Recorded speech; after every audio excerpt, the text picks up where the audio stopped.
জর্ডানকে হারিয়ে আর্জেন্টিনাকে আগাম হুমকি দিয়ে রেখেছে অস্ট্রিয়া। বিশ্ব চ্যাম্পিয়নদের হারিয়ে দ্বিতীয় রাউন্ড নিশ্চিত করার মিশনেই এবার মাঠে নামবে তারা। লিওনেল মেসিদের কেন হুমকি দিয়ে রেখেছে অস্ট্রিয়া, পরিসংখ্যানই বা কি বলছে?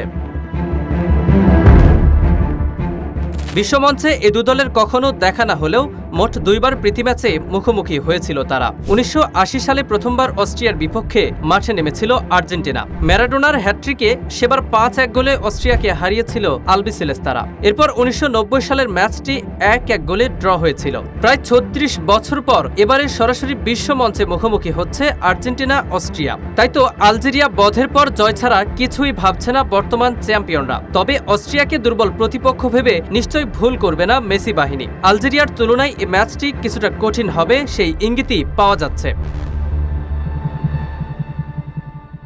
অপরদিকে জর্ডানের পর এবার আর্জেন্টিনাকে হারানোর ছক কষে মাঠে নামছে অস্ট্রিয়া। প্রথম ম্যাচে জর্ডানকে ৩-১ গোলে হারিয়ে দারুণ সূচনা করেছিল তারা, আর এতেই আত্মবিশ্বাস বেড়েছে। দলের অন্যতম তারকা কনরাড লাইমার আগেই জানিয়ে দিয়েছেন প্রতিপক্ষকে যথাযথ সম্মান দিলেও হার মারার মানসিকতা নিয়ে মাঠে নামতে রাজি নয় তারা। এ ম্যাচে মেসির দিকেও আলাদা চোখ থাকবে ভক্তদের। জার্মান গ্রেট মিরোস্লাভ ক্লোজার বিশ্বকাপে সর্বোচ্চ ১৬ গোলের রেকর্ড ভাঙার হাতছানি ফুটবলের মহাতারকার সামনে। এছাড়াও সর্বোচ্চ ১৬ ম্যাচ জয় এবং ব্রাজিলিয়ান কিংবদন্তি রিভেলিনোর বক্সের বাইরে থেকে করা সর্বোচ্চ ৫ গোলের রেকর্ডের কীর্তি গড়ার দুয়ারেও রয়েছে মেসি। তবে এসবের আগে মূল লক্ষ্য জয় দিয়ে দ্বিতীয় রাউন্ড নিশ্চিত করা। দুদলের জন্যই ম্যাচটি গুরুত্বপূর্ণ। যারাই জিতবে যে গ্রুপ থেকে সেই দলই আগে দ্বিতীয় রাউন্ড নিশ্চিত করবে। যুক্তরাষ্ট্রের ডালাসে বাংলাদেশ সময় রাত ১১টায় শুরু হবে ম্যাচটি।